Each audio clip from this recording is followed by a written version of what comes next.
of the Box, membahas apapun yang Anda mau. Indonesia tanah airku cinta, Nusantara merdeka bhinneka tunggal ika. Bersama Awang Ajiwasita dan Om Bob. Greetings to each and everyone. Anytime you meet, I greet anyone. Whether it namaste, assalamu alaikum. Salam, salam, salam. Halo, kita ketemu lagi di Out of the Box, membahas apapun yang Anda mau. Sudah siap di sini Awang Ajiwasita bersama Om Bob. Langsung saja ya, kita akan mulai diskusinya. Om Bob, beberapa waktu yang lalu Panglima TNI Jenderal Andika Perkasa memarahi Kepala Staf Korem Merauke, Kolonel Hamim Tohari, karena beliaunya bermain handphone saat Zoom meeting. Nah, ini jadi viral nih. Menurut Om Bob gimana? Ya, itu kemarin kan ceritanya kan Panglima kita yang baru ini kan mau ngadain briefing ya. Ya biasa ya, memang itu harus briefing. Dan karena situasinya pandemi ini, terus briefingnya lewat Zoom meeting ya. Nah, Zoom meeting itu kan kelihatan kan bahwa semua itu kalau lagi ngikuti meeting ini kan videonya juga harus dinyalain semua ya. Kecuali kalau kita ikut Zoom meeting yang biasanya kadang-kadang tuh ada Zoom meeting yang pesertanya nggak bisa lihat videonya, juga nggak bisa ngomong ya. Yang ngomong cuman pembicara saja, itu ada itu. Tapi ini kan nggak, ini dinyalain semua ya. Dan memang di dalam kemiliteran itu briefing itu sangat penting. Ya, bayangin kalau di dunia militer itu kan bicaranya udah antara teman dan musuh kan. Jadi kalau perang itu ada briefing dari pemimpinnya, dari panglimanya, itu kan masalahnya cuma hidup atau mati kan. Jadi kalau kita dengarnya kurang benar, nanti di dalam pelaksanaan itu salah, kita mati. Kalau dunia perang kan. Betul. Jadi memang harus konsentrasi penuh, dan kalau tidak jelas juga harus tanya. Jadi bukan cuma diem ya. Nah, jadi dunia militer itu memang ini salah satu termasuk yang disiplin.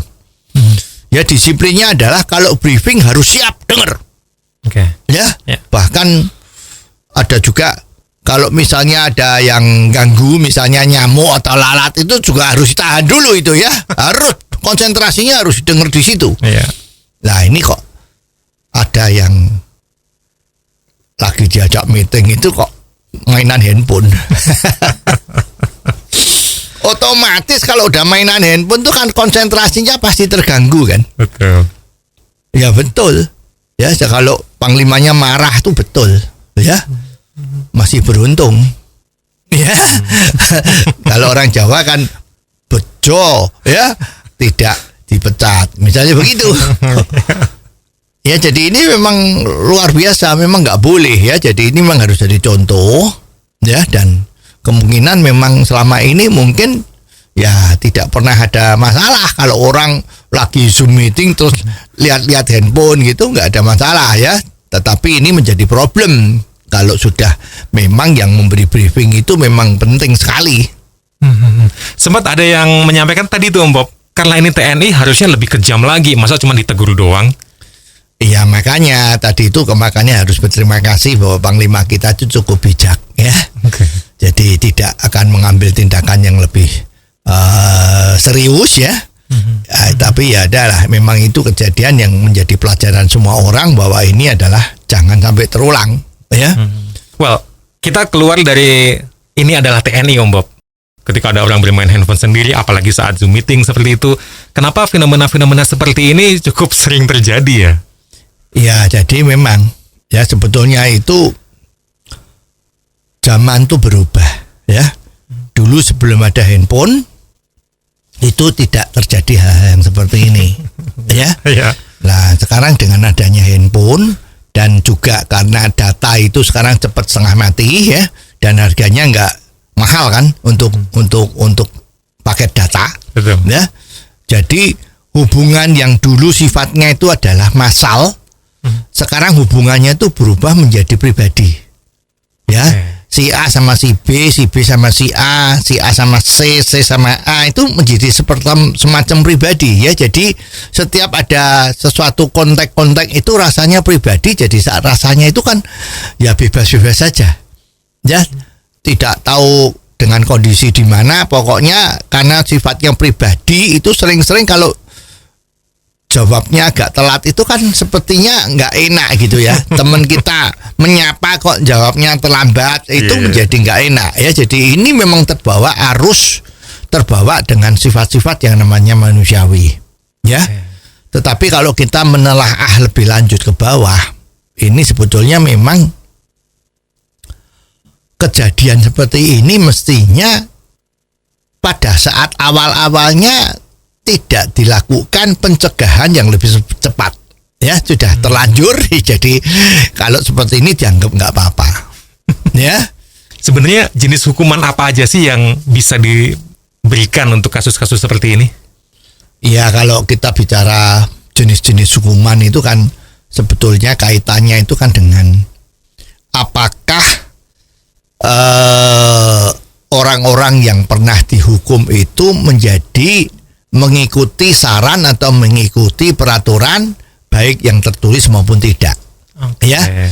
Jadi sebetulnya kalau kita mau bicara bagaimana sih hukuman yang paling bagus untuk seorang yang berbuat salah, itu kita harus mulai bicara dari bawah ya, dari awal-awalnya.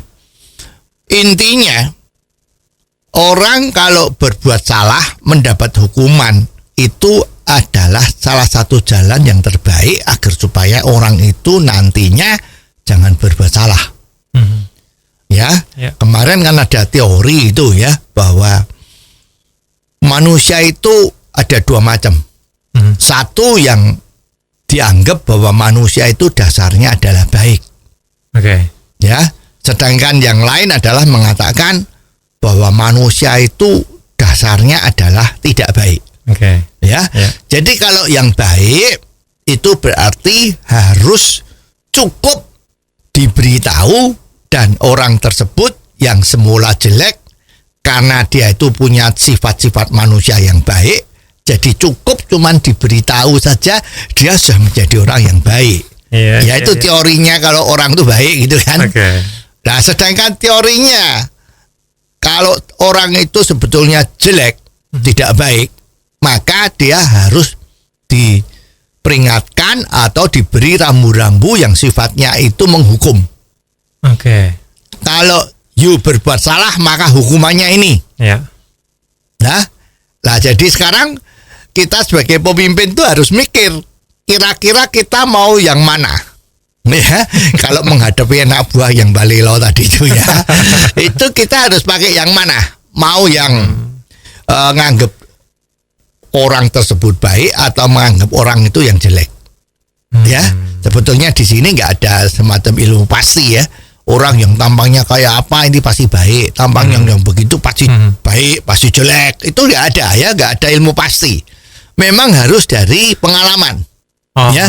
Pengalaman seorang di dalam memimpin sebuah kelompok manusia atau sebuah lembaga atau sebuah perusahaan, itu maka pengalaman dari pemimpinnya ini sangat penting. Itulah sebabnya mengapa kalau jadi pemimpin kan tidak boleh anak yang masih muda sekali kan, karena pengalamannya nggak ada. Di dalam memimpin orang itu kan ilmu ini kan bukan ilmu matematik, tapi ilmu bagaimana agar supaya manusia, orang-orang di bawah kita itu bisa ikut apa yang kita maui. Ya, nah itu memang harus pakai pengalaman. Nah, sekarang inti daripada orang ikut kalau ada aturan yang betul itu intinya adalah kalau dia melanggar maka dia kena hukuman. Ya, nah rupa-rupanya memang di dunia yang nyata ini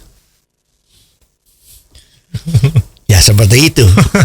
Kalau you salah maka you melanggar aturan apa, maka sudah ditentukan hukumannya apa. Jelas hukumannya itu pasti menakutkan. Ya. Kalau hukumannya tidak menakutkan ya itu berarti ya namanya aturan itu tidak efektif. Apakah ada model hukuman yang menakutkan nggak? Model yang lain? Hukuman yang lain? Iya, kalau tadi kita kan ngomong bahwa itu kalau di dunia kenyataan ini kan kalau kamu salah, kamu kena hukuman tuh menakutkan tuh. Iya. Dirasakan langsung. Iya. Nah, sekarang yang tidak dilangsungkan itu kalau kita ngomong, kalau kamu berbuat salah, memang semua orang tidak tahu, tapi yang tahu Tuhan. Oke. Nanti kamu akan mendapat hukuman Tuhan. Seandainya besok meninggal, kamu mau masuk neraka atau masuk surga, itu ada juga itu yang pakai teori-teori seperti itu gitu ya. Tapi kok kita lihat tuh rasanya yang ya kalau nanti kita berbuat salah, nanti Tuhan yang akan menghukum kita, itu kok rasanya kan gimana, karena kita akan hidup di masyarakat di dunia nyata ini kan. Jadi kalau dunia nyata yang harus dihadapi dengan situasi yang nyata. Nah, jadi intinya adalah hukuman yang diberikan secara nyata ya, ini adalah hukuman yang ditakuti oleh orang yang salah tadi itu. Oke. Ya, jadi ini kan tergantung dari pengalaman. Ya, jadi hukuman yang paling ringan itu kan dibiarkan. Dibiarkan. Jadi kalau ada anak buah kita salah, kita udah tahu salah, terus itu dibiarkan. Itu namanya yang paling ringan kan? Ya, itu kalau udah seperti itu apa yang terjadi? Pasti kesalahannya diulang lagi dan dibiarkan kok. Betul. Kalau dibiarkan kan anak buah kita itu kan merasa itu tidak salah. Itu ya memang begitu gitu kan? Tidak salah karena dibiarkan kok. Ya. Nah, tingkat keduanya adalah ya dinasehati. Oke. Nah, pakai teori tadi itu, kalau dia agama kan, nah dia dinasehati. Kalau kamu seperti ini kan berarti kamu tidak sesuai dengan apa yang sudah pernah dijanjikan, bahwa kamu harus disiplin, harus kerja baik. Kalau kamu seperti ini kan berarti kamu ingkar janji. Kalau ingkar janji itu Tuhan Maha tahu. Besok kalau kamu sudah meninggal, ya seperti anak kecil itu loh ya.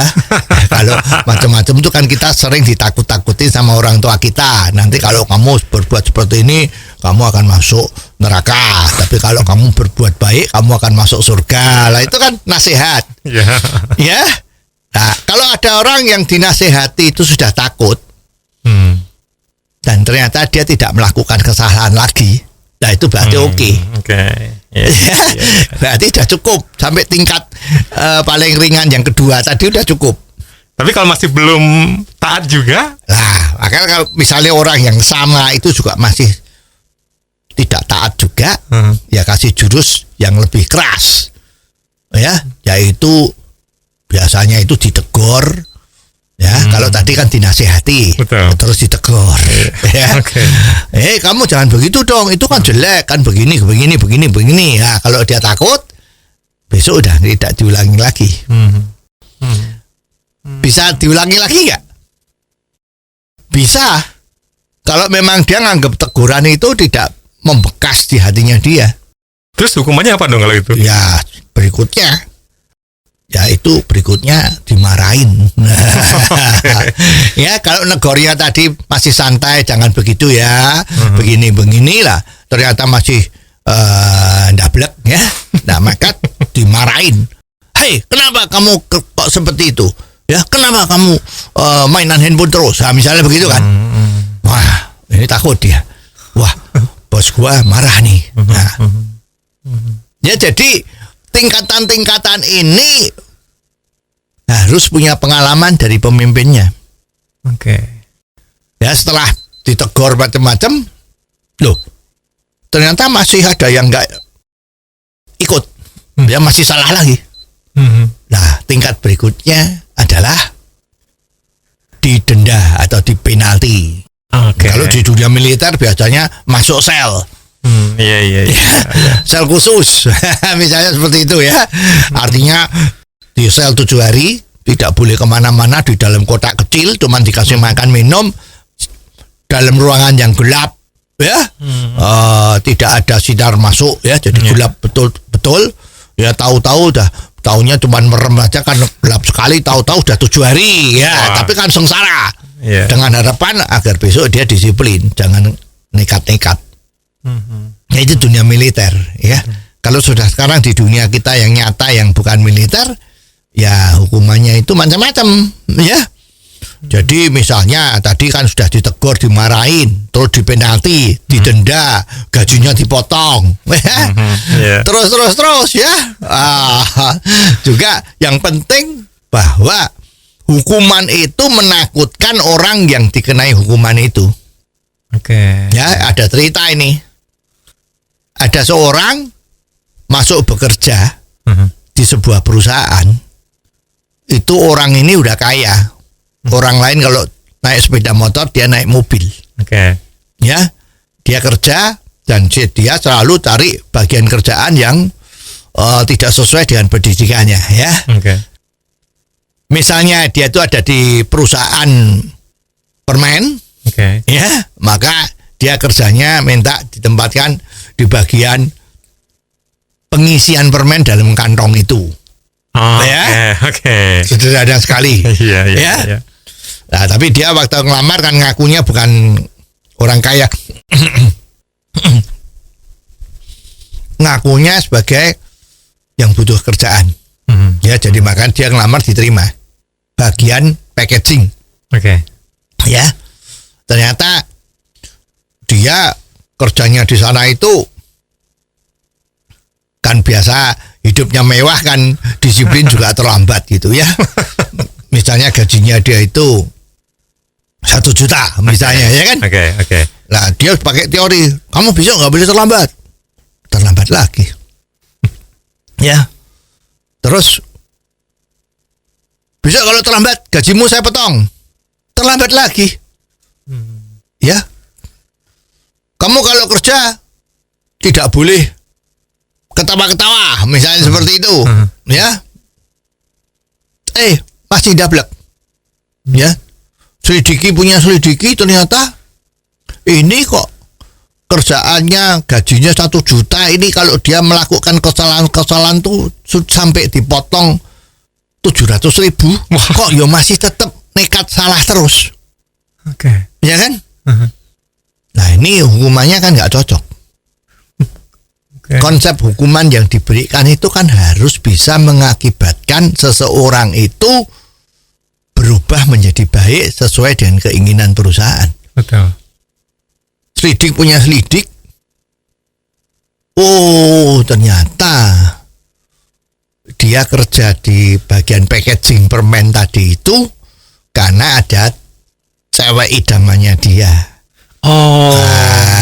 Dia tuh mengejar cewek ini supaya bisa jadi pacarnya atau katakanlah nanti jadi istrinya.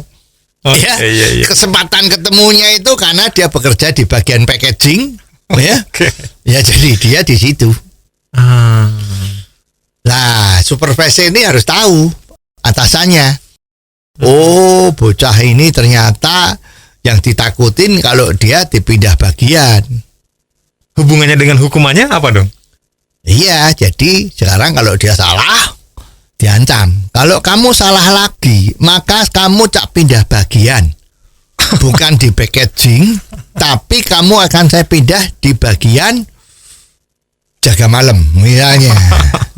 Ya. Oh, iya. Begitu diancam seperti itu, ternyata besok dia kerjanya bagus. Ya.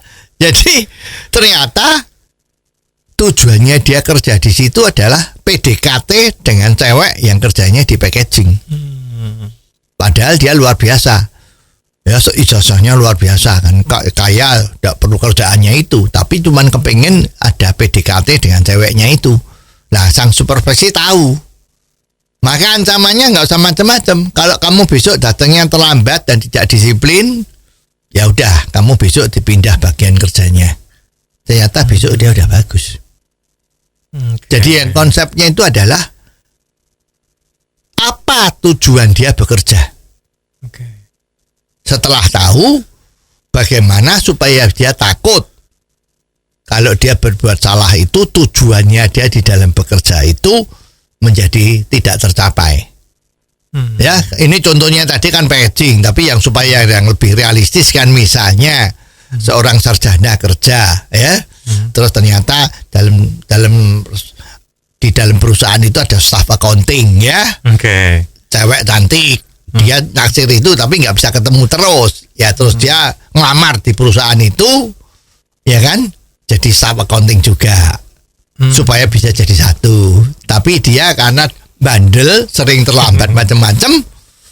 Terus ancamannya, hukumannya bukan dipotong gaji, bukan naik pangkat macam-macam, tapi kalau kamu sampai berbuat yang nggak benar, kamu akan dipindah bukan bagian accounting lagi. Itu, itu yang menjadi inti, ya. Jadi sebetulnya di dalam membina anak buah kita juga yang paling penting dilihat tujuannya dia kerja itu apa. Oke. Ya, tapi umumnya ya, itu kan lo orang tujuan bekerja itu kan cari penghasilan, Iya. agar supaya dia bisa hidup baik, ya. Umumnya hukuman yang dikenakan, yang ditakutin kalau memang itu merugikan secara ekonomi kepada yang dihukum tadi. Ya, kalau tingkatnya manajer, oke, kalau kamu sampai berbuat salah atau you melakukan putusan-putusan yang salah, maka bonus tahunan kamu tahun ini akan dihilangkan. Nah, itu. Ya, karena dia bekerja kepengen dapat duit, bonusnya kalau dihilangkan gimana? Ya, dia nggak berani. Ya, kadang-kadang manajer itu kan sering-sering administrasinya nggak beres. Artinya nggak beres itu males, terlambat macam-macam. Maka kalau laporan kamu datangnya terlambat, bonusnya tidak turun, gitu. Waduh, ya kalau orang udah kerja posisi manajer, bonus kan penting, ya. Makanya besok dia jadi rajin memberi laporan.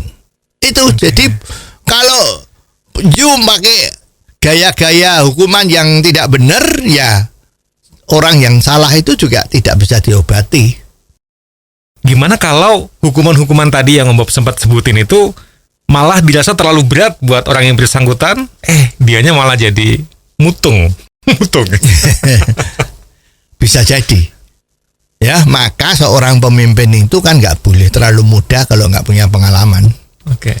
Ya, yang tadi you katakan itu adalah tingkat daya tahan seseorang di dalam menghadapi tekanan yang dia dapat. Iya. Ya, tekanan di sini itu banyak macam, ya. Bukan tekanan ngangkat barang 10 kilo sama ngangkat 100 kilo, bukan, ya. Tapi ini adalah tekanan yang ada di dalam hati atau kejiwaannya. Ya, jadi ada orang yang hatinya tuh halus. Begitu kita marah sedikit, dia sudah nangis. Ya, nangis. Dia merasa tertekan sekali. Nah, kalau ketemu orang yang seperti ini, maka marah kita tidak boleh terlalu keras. Supaya dia tahu kalau dia tahu udah salah, udah mulai nangis itu, ya udah, you stop. Iya. Berarti dia tingkat beban yang bisa diterima dia kalau dilakukan satu hukuman itu ya cukup sampai dia nangis, itu berarti dia udah oke. Tapi kalau udah nangis, yuk kita berhenti dan besok dia melakukan yang sama, berarti itu air mata buaya. Pura-pura nangis biar terus di stop, ternyata salah lagi. Nah, ini nggak boleh. Jadi pakai hukuman yang lain, ya. Nah, sekarang pertanyaannya adalah bagaimana kita tahu kalau orang tersebut sebetulnya kita marahnya atau hukuman kita sudah menjadi terlalu berat bagi dia. Nah, itu sebetulnya paling gampang dikasih contoh. Seperti orang lari 100 meter. 100 meter itu kan rekor dunia itu kan kira-kira 10 detik, ya. Iya. Nah, terus kita cari satu orang misalnya, ya. Orang dewasa lah, umur 20 atau 25 yang masih sehat itu. Terus ibaratnya begini. Sekarang kamu lari 100 meter. Ya. Kalau bisa 9 detik, maka kamu dapat hadiah 100 juta rupiah. Ya kan? Tapi kalau salah, maka kamu akan kena penalti 1 juta rupiah. Nah, anak tadi berani nggak? Dia tahu juara dunia itu 10 detik. Saya suruh lari 9 detik. Memang hadiahnya 100 juta. Tapi kalau saya gagal, saya harus dipenalti 1 juta. Ya nggak ada yang ikut. Mutum. Ya karena pasti nggak bisa kan. Pasti nggak bisa. Iya. Nah ini, itu salah satu contoh.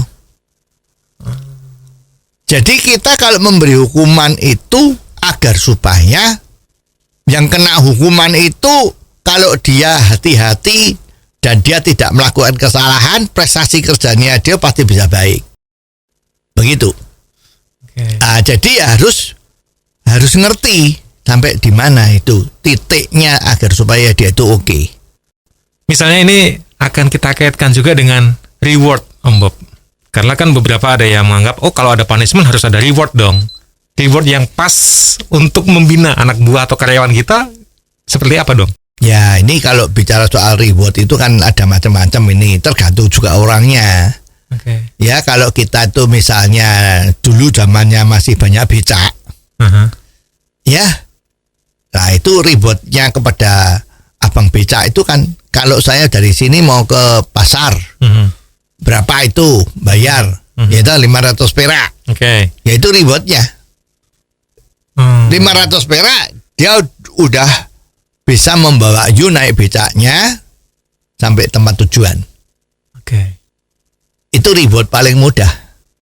Nah sekarang kan reward itu juga tergantung dari kepada siapa kita memberi.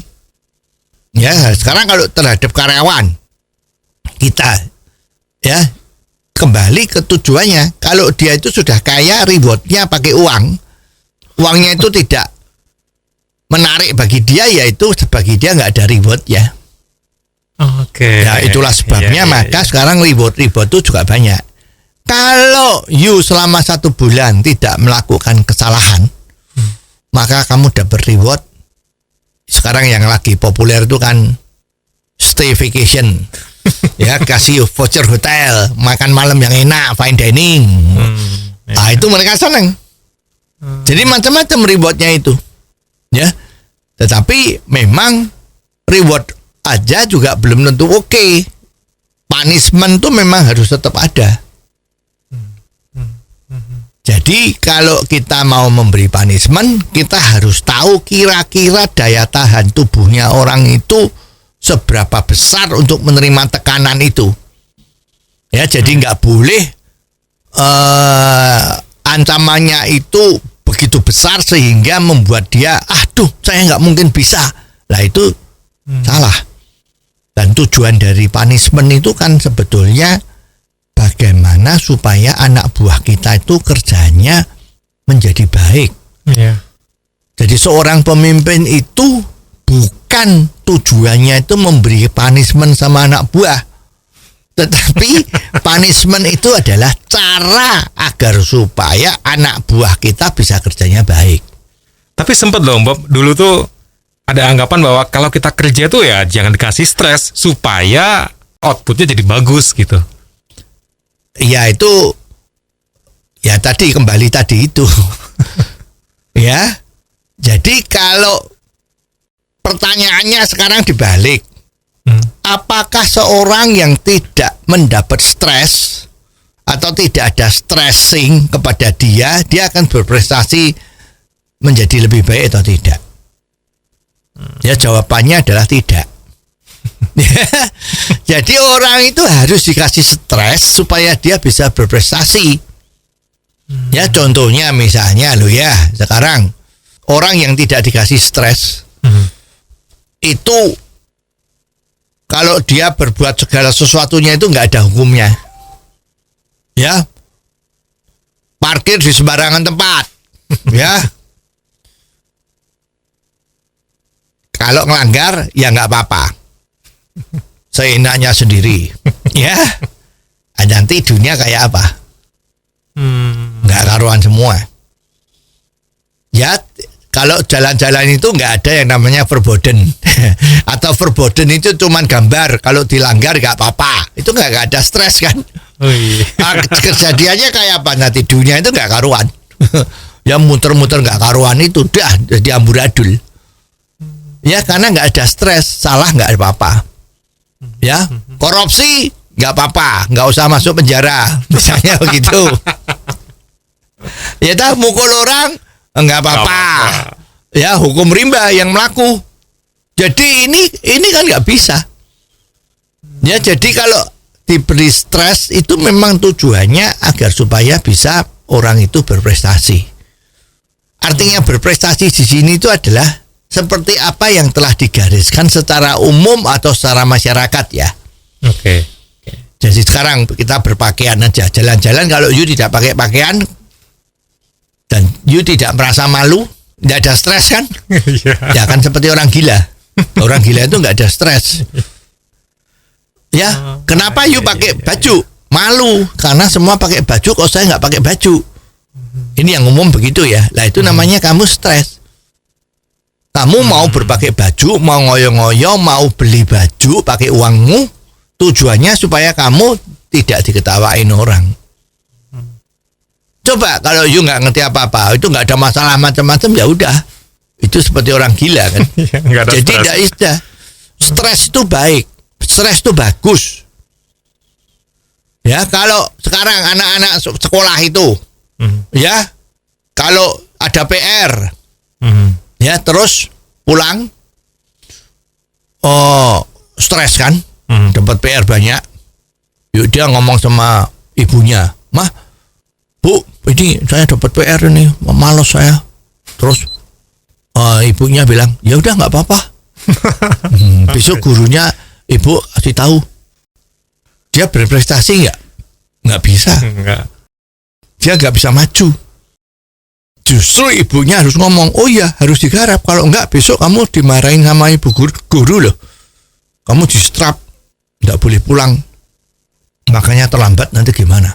Stres kan? Jadi dia berprestasi. Jadi stres itu kalau dikenakan pada orang yang tepat dengan ukuran stres yang tepat, maka itu akan membuat orang berprestasi. Tapi kalau stresinya terlalu besar, maka membuat orang frustasi. Nah, kapan tahu ini stresnya cukup, kapan tahu ini stresnya terlalu banyak? Nah, itu dari pengalaman. Jadi harus ada pengalaman-pengalaman sehingga itulah sebabnya pemimpin itu selalu dilihat kamu pengalamannya apa. Ya, prestasinya selama ini apa? Itu baru jadi pemimpin. Ya. Jadi pemimpin itu nggak cuma janji-janji doang. Ya, kalau lagi kampanye, wah saya besok akan gini ini, tapi selama ini nggak pernah ada pengalaman seperti itu. Lah itu jangan dipilih. Jadi hubungannya adalah seperti itu. Ngomong-ngomong nih, kalau misalnya ada anak buah yang salah, kemudian pemimpinnya itu memarahi atau marah-marah tapi di depan umum. Nah, fenomena seperti ini menurut Bob gimana? Ya, itu mestinya kan juga bisa kita lihat dari dua sisi. Oke. Sisi yang pertama itu adalah kemungkinan anak buah yang salah itu sudah berbuat berkali-kali. Oke. Ya, menurut teori itu memang kalau orang berbuat salah ya dikasih tahu, tapi jangan membuat dia malu. Oke. Ya, kalau dia berbuat salah dipanggil sendiri, face to face, diberitahu. Kamu berbuat salah ini loh. Jadi jangan lagi berbuat salah lagi. Besok kalau kamu salah lagi bla bla bla bla bla bla gitu. Itu kan orang lain nggak tahu kalau dia berbuat salah. Orang lain tidak tahu kalau dia udah dikasih tahu sama pemimpinnya. Jadi dia tidak malu. Ya, istilahnya orang Jawa itu diwongke. Ya. Nah, jangan-jangan si anak buah tadi yang kena marah di depan umum itu sudah berkali-kali dikasih tahu. Tetapi dia masih dablek. Tidak tahu diri. Nah, berarti kan ini harus pakai stressing yang lebih tinggi. Nah, stressing yang lebih tinggi yang dipilih oleh pemimpin tadi itu adalah kamu tak permalukan di depan umum. Ya, Betul kan? Di banyak orang dalam satu forum dia dimarahin gitu. Apalagi dituding-tuding pakai telunjuknya. Itu kan malu sekali. Betul. Jadi efeknya orang tersebut besok tidak akan berani lagi berbuat kesalahan yang sama. Dan ini ada efek yang lain. Orang-orang yang lihat bilang, wah pemimpin kita ini seperti ini. Saya kalau nanti berbuat salah, jangan-jangan digituin, saya malu juga. Iya. Jadi pemimpin kita tadi itu sekali tepuk dua nyawa. Terhadap orang yang tadi itu supaya tidak mengulang lagi. Nyawa yang lainnya adalah supaya orang lain jangan niru-niru. Ya, jadi semua tindakan dari seorang pemimpin di dalam membina anak buah itu tidak bisa dilihat dari satu sisi.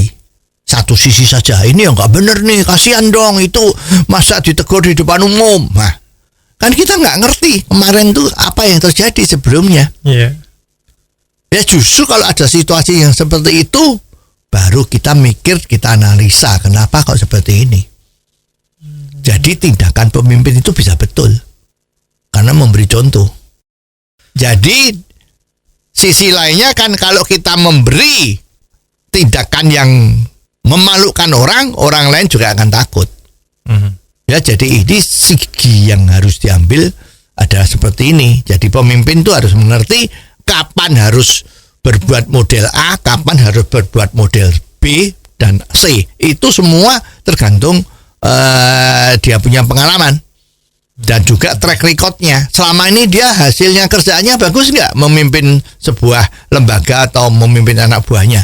Kalau memang bagus ya memang itu salah satu jalannya dia adalah seperti itu. Dan kita perlu niru agar supaya kita juga prestasinya bagus. Oke. Om Bob, kalau sebagai seorang pemimpin sebenarnya sosok seperti apa sih yang perlu kita tunjukkan ke anak buah atau karyawan gitu? Iya, seorang pemimpin itu kan tugasnya nggak cuman mimpin kelihatannya mimpin gitu ya. Ya salah satunya adalah bahwa seorang pemimpin yang baik itu adalah seorang guru yang baik. Oke. Ya, seorang pemimpin yang baik itu adalah dia memberi pelajaran kepada anak buahnya bagaimana supaya mereka bisa berprestasi dengan baik. Salah satu tugasnya adalah itu. Biasanya pemimpin yang baik adalah seorang pengajar yang baik. Ya, karena segala sesuatunya itu kan merupakan kerja tim. Kerjasama dari semua orang-orang yang ada di jadi satu bawahan kita. Dan pemimpin selalu menginginkan anak buahnya itu kerjanya baik semua. Kalau nggak baik ya dia dikasih petunjuk, dikasih pelajaran supaya bagus dia punya kerja. Betul.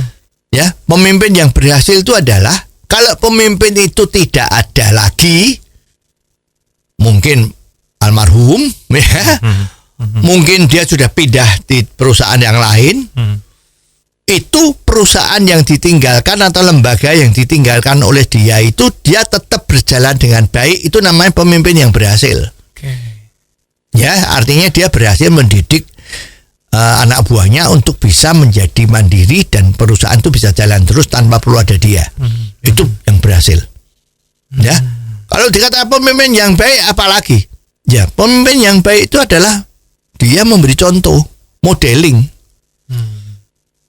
Ya, kalau pemimpinnya bilang anti korupsi, tetapi dia korupsi, kan bukan model yang baik. Ya, semua bilang, wah itu cuman asbun, ngomong aja anti korupsi, tapi dia korupsi. Nah, kita korupsi. Jadi dia harus satu menjadi contoh yang baik. Itulah sebabnya kalau ada seorang pemimpin yang korupsi, ya mestinya ya hukumannya itu ya jangan diringankan, malah harus diperberat. Ya karena dia bukan seorang pemimpin yang baik. Pemimpin kan harus ngasih contoh sebagai model, kok malah dia korupsi. Lah ini kan bukan, harus dihukum banyak. Ya jadi intinya dari pemimpin adalah itu, dia pengajar yang bagus, dia bisa jadikan model. Contoh, ini loh caranya mimpin, ini loh kalau mau jadi orang. Nah itu very baik. Ya jangan kelihatannya pemimpin tetapi tindakannya itu seperti preman ya itu ya. Ya, tutur katanya kasar itu ya bukan. Ya. Jadi itulah intinya. Ya, jadi hati-hati kalau nanti besok kita milih pemimpin ya harus lihat track recordnya kayak apa. Oke. Dan sekian episode kali ini. Terima kasih Om Bob untuk diskusinya dan terima kasih atas kebersamaan Anda. Jangan lupa kalau Anda punya komentar tentang apapun juga yang bisa kita bahas di sini, silakan dikirim melalui WhatsApp 0878 55907788. Jangan Anda lewatkan Out of the Box versi singkat atau pendek dalam program Underline yang setiap hari disiarkan di radio kesayangan Anda ini. Dan Anda juga bisa mengikuti Out of the Box melalui indotv.live. Sampai ketemu di episode selanjutnya, Awang Ajiwasita bersama Om Bob. Tentunya di Out of the Box membahas apapun yang Anda mau. Out of the Box, membahas apapun yang Anda mau.